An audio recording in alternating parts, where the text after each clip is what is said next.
By the way, did you know the Catholic Church built the Watergate complex as a real estate investment?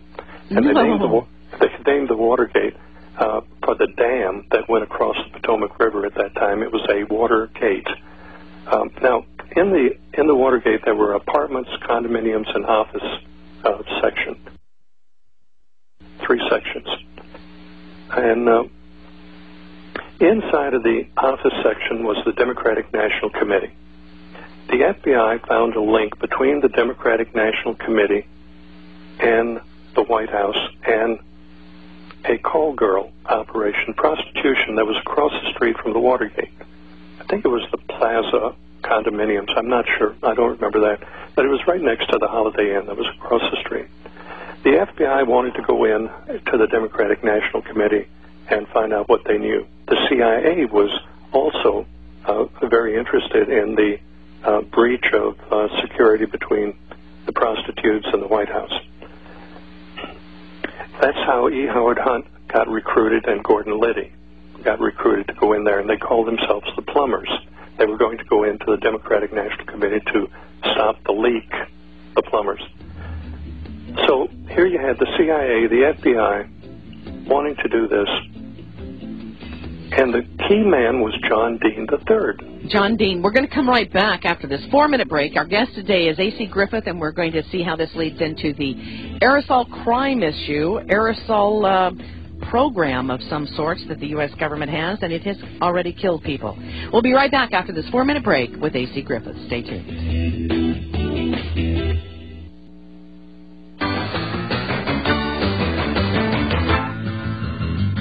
All right, here we go, folks. Welcome back to the Monday edition of the Power Hour. Coming up on 25 minutes past the hour, whatever hour you're sitting in. And, folks, hold on to your hat. You know, there are a lot of folks out there that have been talking about this chemtrail, contrail issue for, 10, 12 years, at least that. And now we're just now starting to get some real information that's coming out. Welcome back to the Power Hour. This is Dave. And Joyce. And our guest today is A.C. Griffith. As I told you earlier, he had one of the highest clearances. He was involved with the CIA. He is doing what he believes needs to be done today by telling the truth about these aerosol, whatever you want to call them. What is this aerosol mixture and why? Of course, that's the big question. He was associated with the Central Intelligence Agency operations, and as I said, he had the National Security Agency top clearance, cryptographic clearance. He joins us today from Richmond, Virginia. Thank you again, A.C. Griffith, for joining us. Now, you are linking together Watergate with what's happening today. I find that an interesting transection here. I wanted to paint a picture of the background of the people and what the people are capable of and how it works. If you look at the bottom line of anything, you're just going to see the bottom line. But if you have an understanding of the nature and how things operate and how agencies operate, that's something that most people have no clue about, and they wouldn't believe it if you told them. But let me go back. We're running out of time, so I'm going to talk. You talk slow and I'll talk fast, Joyce.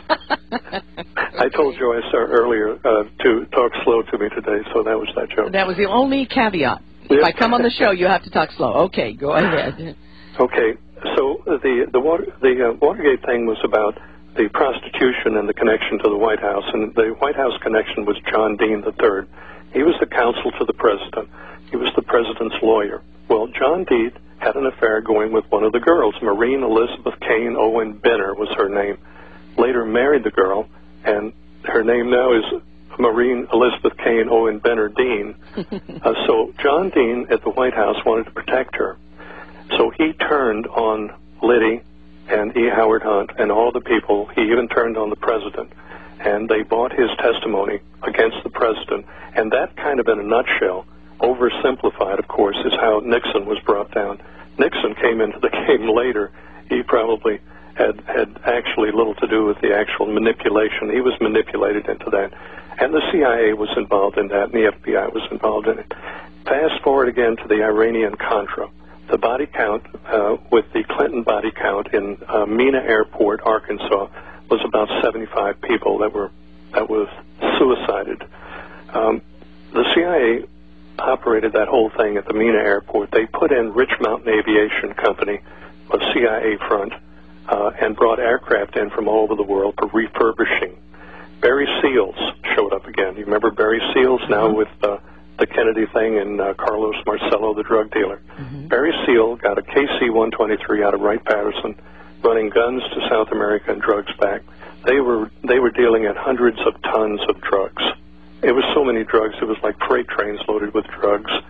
And 75 people that got in the way were taken out, including Vince Foster and all of those people. Noticed an interesting thing. Admiral Jeremiah Border, he was the chief of naval operations. He was a Jewish man. He enlisted in the Navy when he was 17 years old, stayed an enlisted man for 6 years, and then went up in the ranks to become the #1 naval officer for the United States Navy. He was chief of naval operations. Well, unexpectedly one night he decided to suicide himself in his house, and he shot himself twice in the chest with a shotgun. That's quite a feat. Yes, it is. Now, he was the chief of naval operations, and he opposed the chemtrail project. Then the chemtrail project started after Admiral Borda was replaced. Jeremiah Borda. He was a dedicated man. He was a sincere man. He was a good man. So you're seeing a picture of how this thing operates. The CIA finances projects with monies earned elsewhere. The monies that go into CIA projects don't necessarily come out of congressional appropriations. And I will tell you that the Congress as a whole is completely oblivious to the aerosol program. They are afraid to ask. I had an meeting with the administrative aide of a congressman. He drove all the way to Richmond from Washington to meet with me. And we spent about an hour. I gave him a complete overview presentation. He looked at me, stood up, and he said, "What do you expect me to do, Griff? They would lie to me, too." That was his exact words. And I shook his hand and hugged the secretary and left. And that was it. That tells me that the Congress, I know for a fact the Congress is out of the loop. Dennis Kucinich. Okay, we're going to come back from this break. We've got a 3-minute break, then I'm going to let him run with it for 20 minutes. You're hearing from A.C. Griffith here today, and the subject is the purpose of chemtrail aerosols. Ladies and gentlemen, you're getting an earful, and you might want to re-listen tonight on Channel 152 XM Radio. We'll be right back. 3 minutes. We're talking to A.C. Griffith today. He is an individual who has taken it's been a lot of time that he has done in research of this subject, years and years of research. He was associated with the National Security Agency, had a top-secret cryptographic clearance, and he joins us today to help us understand what is in those chemtrail aerosols. And thank you very much again, AC, for joining us. Well, let's talk about the chemtrail aerosols, because you did significant research, got into the program itself. And, sir, what did you learn? It's not that simple, Joyce. It's a very complicated thing. You must know the people. You must know what they're capable of. You must know their operation, their intent. You must realize that you're dealing with people with no faces that haven't been elected. You don't know who they are. You don't know what they're putting in those aircraft. The security on the substance going into the aircraft, there's very little security on that. Whatever somebody puts in the aircraft is going to come out of the aircraft. That's a real concern. The Environmental Protection Agency has been told to keep their nose out of it. On the state levels, the state various here in Virginia, it's the Department of Environmental Quality. I was told by high people in that they were told to leave it alone. Don't look at it. Don't look at the air quality when it comes to the aerosols. Look at talk about ozone levels and things like that.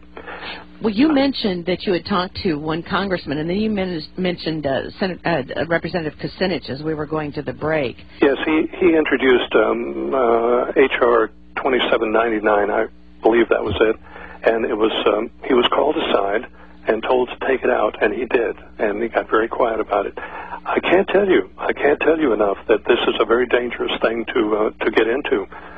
It's very dangerous to talk about this.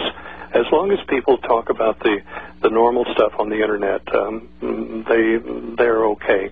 The agencies have been told to leave this alone. Now, as in the Watergate and some of these other projects that I mentioned, everybody involved thought they were doing it for some reason, some different reason. They didn't know what it was about. everybody was going in different directions, and that's the same